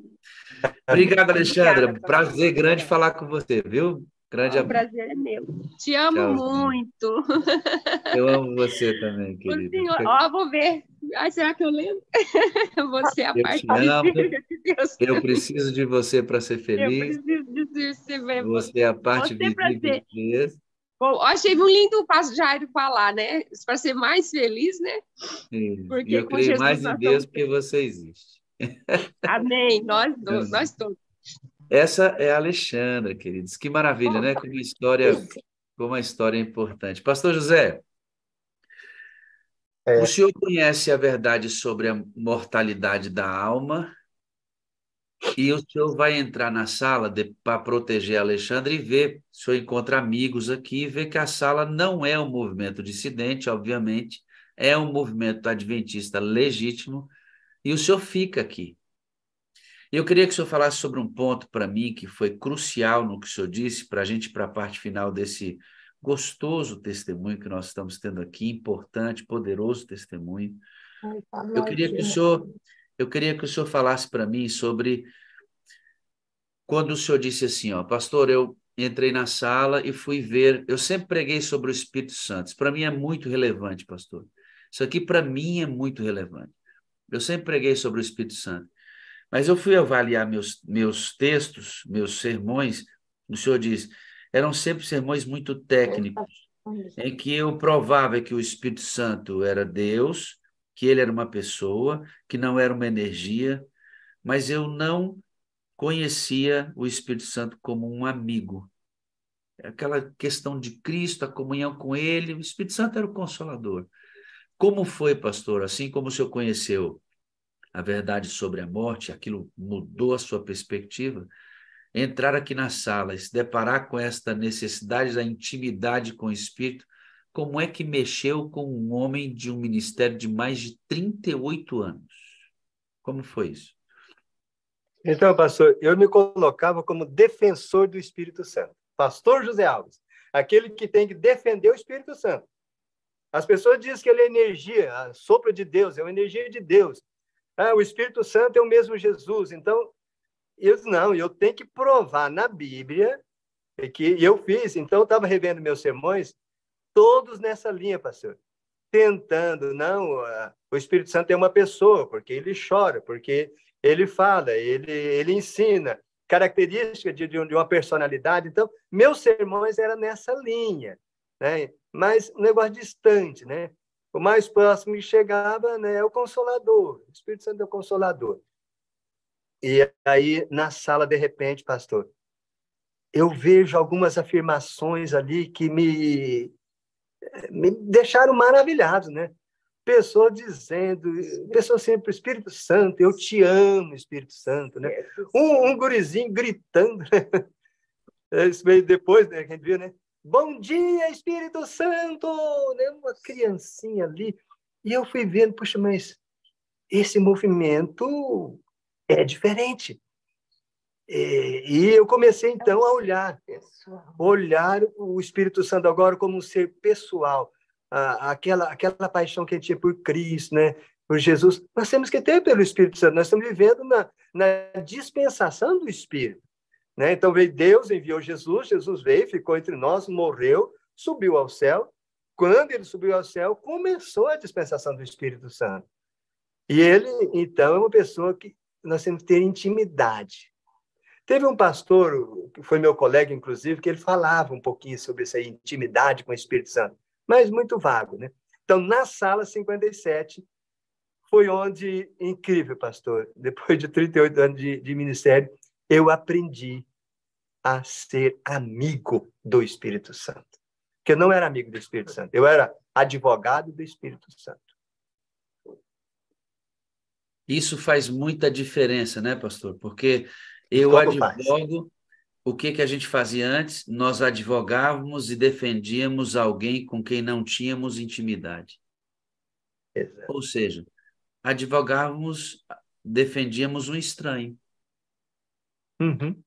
Não totalmente estranho, porque ele nos convenceu do pecado, da justiça do juízo, ele nos levou a Cristo.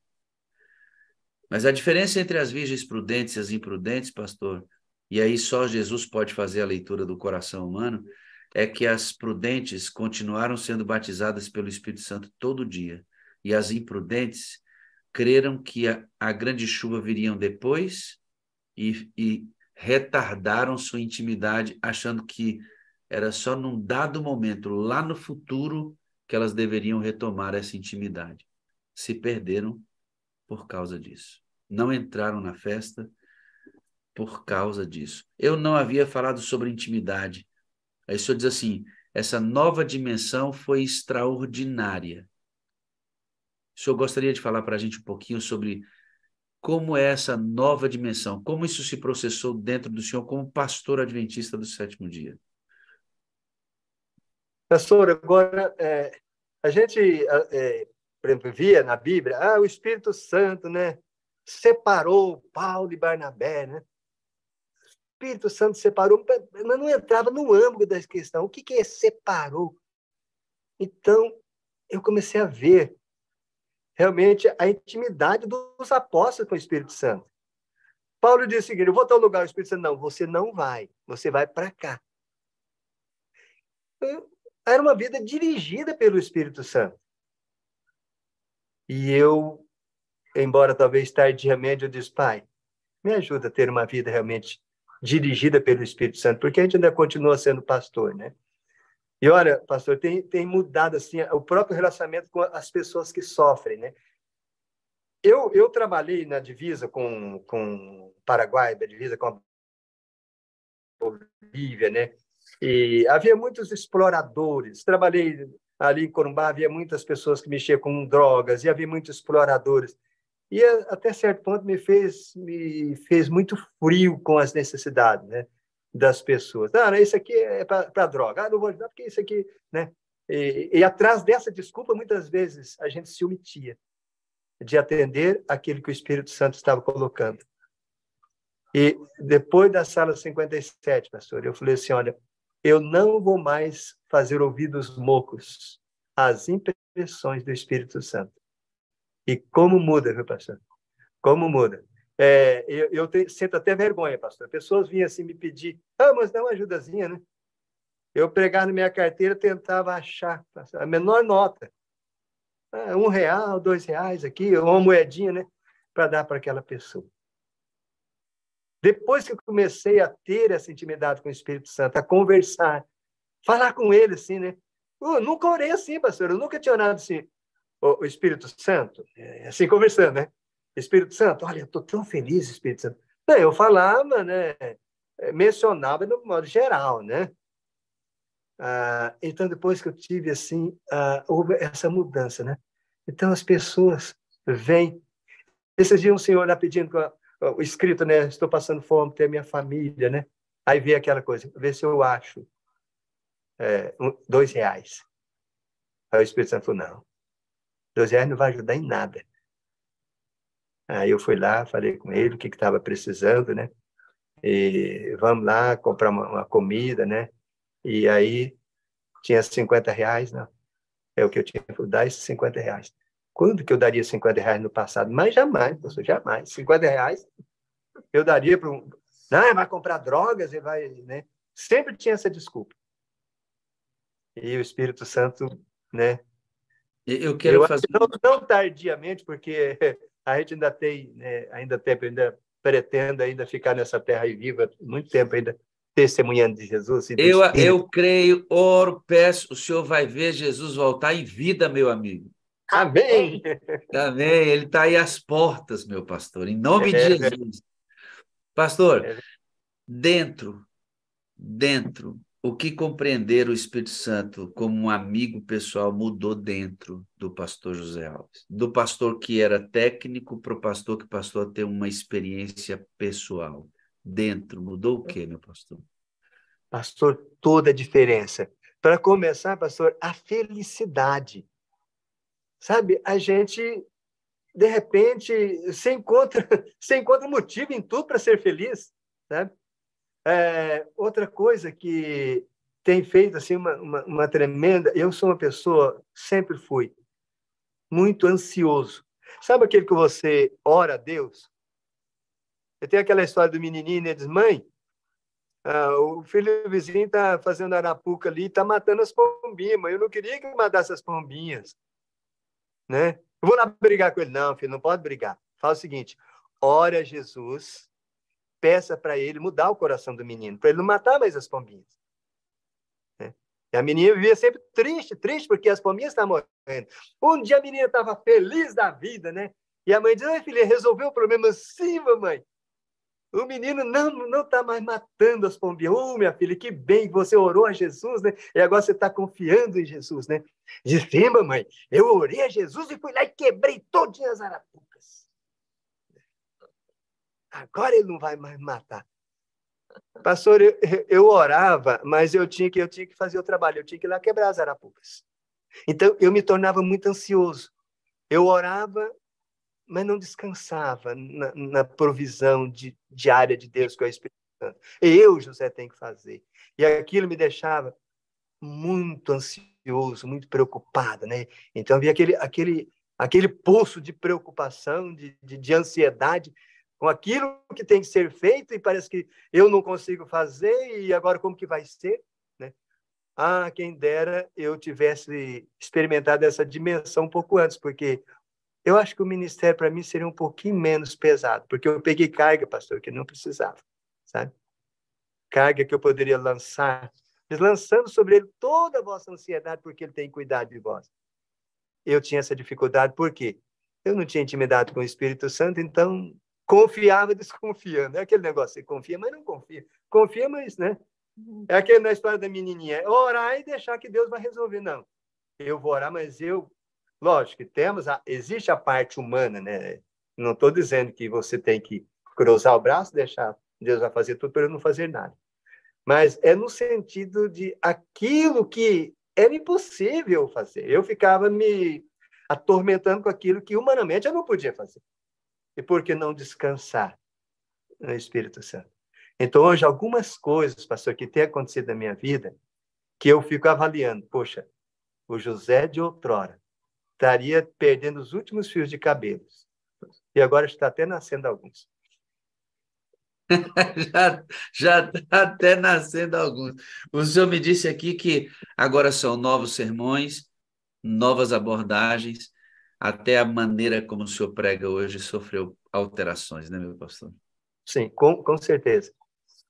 Um novo estilo, né? Especialmente quando se concerne, né? Não só sobre o Espírito Santo, né?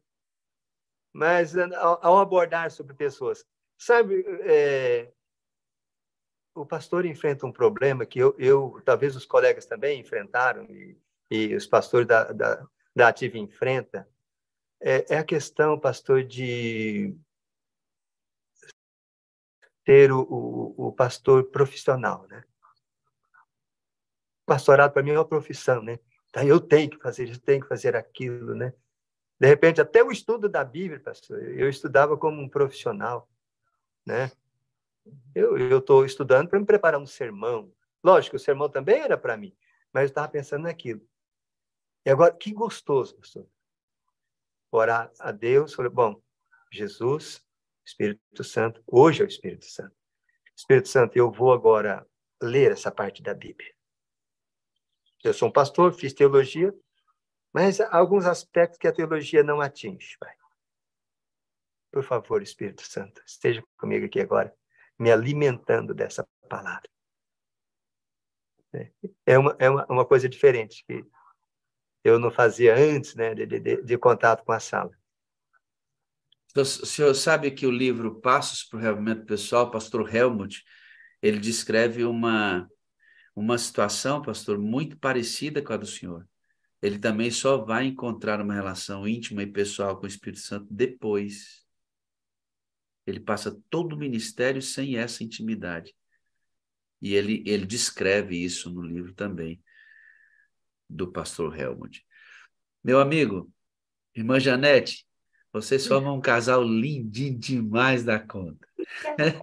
E eles são do AMM, irmãos. Rodam aí, andam de moto para cima e para baixo. Pastor, eu estava conversando com a irmã Janete, estávamos do tempo dos áudios, ele estava chegando de viagem de moto. É um casal ativo. A irmã Janete planta e dá um monte de coisa que ela planta para as pessoas. É um casal ativo na obra de Deus. Glória a Deus por isso. Obrigado pelo lindo testemunho, pela mensagem poderosa hoje de manhã e por estar aqui na sala e divulgar este culto adventista do sétimo dia, adoração a Deus, toda madrugada. Obrigado, viu, pastor? Eu tenho 4 coisas a dizer para vocês. Eu amo vocês. Eu preciso de vocês para ser feliz. Vocês são a parte visível de Deus. E eu creio mais em Deus porque vocês existem, meus amados. Nós também temos uma mensagem para você e para a sala, pastor.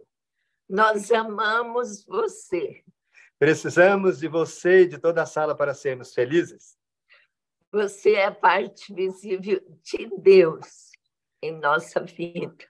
E cremos muito mais em Deus porque você existe e vocês existem. O senhor pode terminar com uma oração, meu pastor, por favor? Querido Pai, nós louvamos pelo privilégio, Pai, de termos entrado em contato com esse movimento, esse povo maravilhoso que, às 5 horas da manhã, está procurando o batismo do Espírito Santo, a intimidade com o Espírito Santo. Obrigado porque nessa manhã, Pai, podemos partilhar, mediante a ação do Espírito Santo nos corações das pessoas, nosso testemunho de vida. Espírito Santo, agora, Pai, faze aquilo que nós, nas nossas limitações pessoais, não podemos fazer. Que as mensagens desse testemunho possa ajudar a todos que ouviram e que ainda ouvirão através do YouTube o testemunho dessa manhã. Continue abençoando a Deus, Alexandra, a Joelita que está no hospital, e que o Senhor possa fazer dessa família ainda uma bênção, continuar sendo uma bênção ali em Cuiabá. Abençoe todos os nossos queridos familiares da Sala 57, espalhados pelo Brasil e também no exterior. Prepara-nos, Pai, Espírito Santo, para sermos ferramentas poderosas nas tuas mãos. E em breve, Pai, ouvimos o som da trombeta, porque a trombeta soará e os mortos em Cristo ressuscitarão. E Cristo Jesus vão reunir os escolhidos no Monte Sião. E nesse dia, Pai, possamos estar ali presentes e podemos abraçar o Senhor, querido papai, abraçar o Senhor Jesus Cristo, abraçar o Senhor Espírito Santo e abraçarmos também o nosso anjo da guarda. E vivemos eternamente com os nossos queridos e com o Senhor. Nova família, a família de Deus, a família celestial reconstruída pelo amor de Deus, pelas misericórdias de Cristo Jesus e a atuação do Espírito Santo, em nome de quem oramos. Amém, Pai. Amém. Amém, Senhor. Muito obrigado. Um grande dia na presença de Deus, meu pastor, irmã Janete. Obrigado. Até mais. Tá aí a história de mais um pastor, mais um casal pastoral, irmã Janete juntos. Que isso tenha alimentado você e que, em especial, essa perspectiva de um novo ministério fundamentado na intimidade com o Espírito Santo também afete sua existência e o tipo de cristianismo que você pratica e que eu também pratico, porque é a luta de todos nós aqui.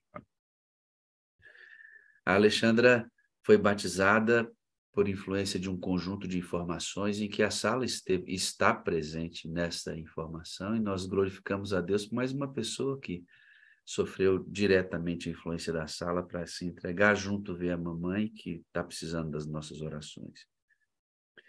A Alexandra precisa voltar ativa, e eu sei que o ambiente que cerca a Alexandra é muito difícil, e que o Senhor dê força para que ela volte às madrugadas, que volte a frequentar a sala, e vamos orar por tantos outros que, como a Alexandra, já estiveram aqui, e por algum motivo, seja esse logístico, ou mesmo arrefecimento, ela fala sobre preguiça, é assim mesmo, né? E você que está aqui persistindo, não saiu, por favor, não saia. Cada um que fica faz a sala avançar. Todos os que deixam de vir faz a sala perder movimento. Que bom que a Alexandre está aqui hoje e certamente vai voltar à atividade mais intensa de sua vida religiosa.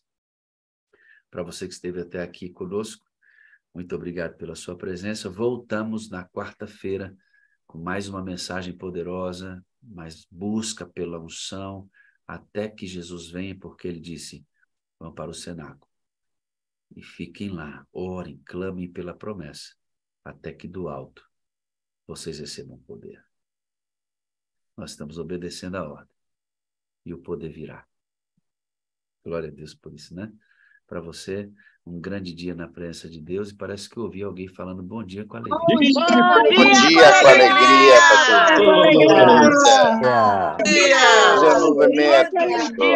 Bom dia, pastor Wagner.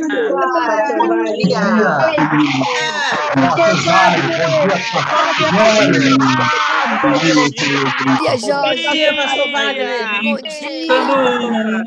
Beijo, Beria.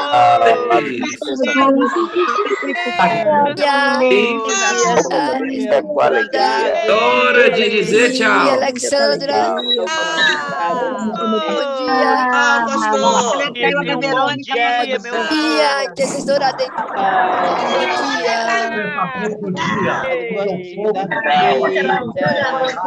Bom dia.